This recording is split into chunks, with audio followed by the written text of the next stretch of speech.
السلام علیکم، آپ سن رہے ہیں رفا FM 102.2 اور میں ہوں خواجہ مطیع رحمان پروگرام آج کی بات کے ساتھ۔ سامعین، یہ پروگرام آپ نہ صرف ریڈیو پر سن سکتے ہیں بلکہ ہمارے فیس بک اور یوٹیوب چینل کے اوپر دیکھ بھی سکتے ہیں۔ آج جو تحریر میں آپ کی سماعتوں کی نظر کروں گا اس کا عنوان ہے علم کی عظمت، جس کو لکھا ہے محمد آصف احسان نے اور یہ شائع ہوئی ہے ندائے خلافت کے اندر۔ انسان کی زندگی میں 2 دن بہت اہمیت رکھتے ہیں۔ پہلا دن جب اس کی پیدائش ہوتی ہے اور دوسرا دن جب وہ ادراک کرتا ہے کہ اس کی تخلیق کا مقصد کیا تھا۔ میں نے تدبر کیا تو معلوم ہوا کہ اپنی زندگی کی غرض و غایت کو جاننے، صراط مستقیم کو پانے اور ذات باری تعالیٰ کی معرفت حاصل کرنے کے لیے علم حاصل کرنا انتہائی ضروری ہے۔ علم کی بنا پر انسان حسن و قباح اور حق و باطل کے مابین تمیز کرتا ہے، آخرت میں کامیابی سے ہمکنار ہونے کے لیے پاک باز اور صالح زندگی گزارتا ہے اور یقین کامل کے ساتھ اپنے فیضان کو عام کرتا ہے۔ اگر کوئی شخص علم سے بے پرواہ ہو تو اس کے شب و روز شبہات اور وسوسوں کی جلاں گاہ بن جاتے ہیں۔ جہالت سے لبریز ایسی زندگی میں کیا کیف و سرور جو دوسروں کو ناپیروی، فکر و نظر کے انتشار اور معاملات کی زبوں حالی سے عبارت ہو۔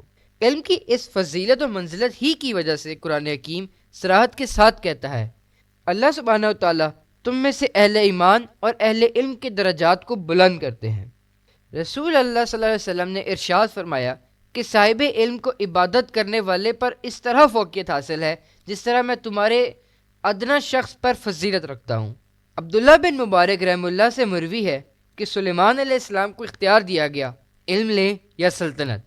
آپ نے علم کو ترجیح دی۔ اللہ تعالیٰ نے آن جناب کو علم بھی دیا اور سلطنت بھی عطا فرمائی۔ حسن بصری رحمہ اللہ کا قول ہے، علم حاصل کرنا اور اس پر عمل پیرا ہونا دنیا اور دنیا میں موجود تمام نعمتوں سے بہتر ہے۔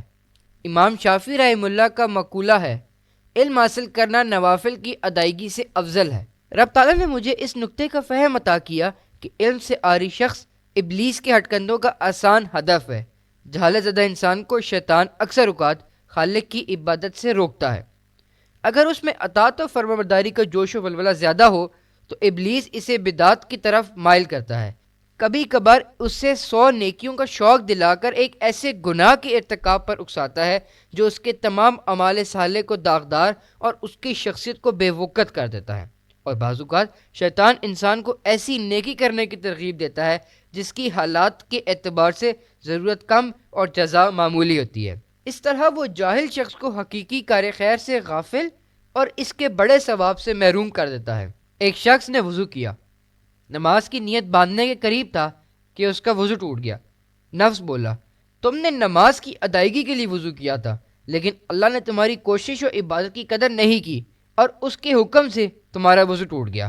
جو ذات عزت افزائی نہیں کرتی اس کی خوشنودی کے لیے کیوں اپنی جان ہلکان کرتے ہو؟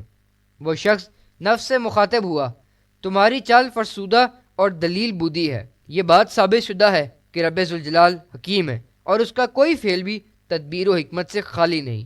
ممکن ہے میرے وضو میں کثرت کے بغیر کچھ کسر رہ گئی ہو اور اللہ چاہتا ہو کہ میں احتیاط اور درستگی کے ساتھ دوبارہ وضو کروں۔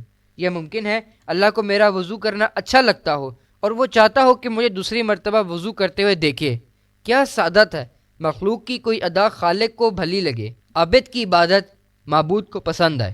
یا ممکن ہے رب کریم کو قیامت کے روز میرے چہرے، ہاتھوں اور پاؤں کی تابندگی اور چمک میں اضافہ مقصود ہو اور وہ چاہتا ہو کہ میں پھر وضو کروں، جیسا کہ منحبر صادق علیہ الصلوۃ والسلام نے فرمایا، روز قیامت میری امت کو وضو کے نشانات کی وجہ سے روشن اور سفید چہرے، ہاتھوں اور پاؤں والے لقب سے پکارا جائے گا۔ تو تم میں سے جو شخص اپنی تابانی اور سفیدی کو زیادہ کر سکتا ہے اس سے چاہیے کہ ضرور کرے۔ میرے عزیز، روز جزا کا مالک آپ کے دین و ایمان کو سلامت رکھے اور آپ کو علم نافع عطا فرمائے۔ غور کریں، اگر اس شخص میں صرف عبادت کرنے کا جذبہ ہوتا اور اس کی علم سے وابستگی نہ ہوتی تو نفس اپنے مکروہ فریب کے ساتھ اسے اس طرح کھیلتا جس طرح بچہ اپنے کھلونوں سے دل بہلاتا ہے۔ پروردگار عالم نے اپنے فضل و کرم سے آپ کو جو لیاقت و قابلیت دی ہے اسے فقط دنیا اور اس کی عارضی لذتوں کے حصول کے لیے نہ کھپائیں۔ اپنے وقت کا کچھ حصہ قرآن کریم کے علوم و معارف، احادیث، سیرت نبوی، فقہ اور اسلاف کے پرسوز واقعات کے مطالعے کے لیے وقف کریں۔ انسان کی پیدائش کا مقصد بلند درجات والے رب کی عبادت کرنا ہے۔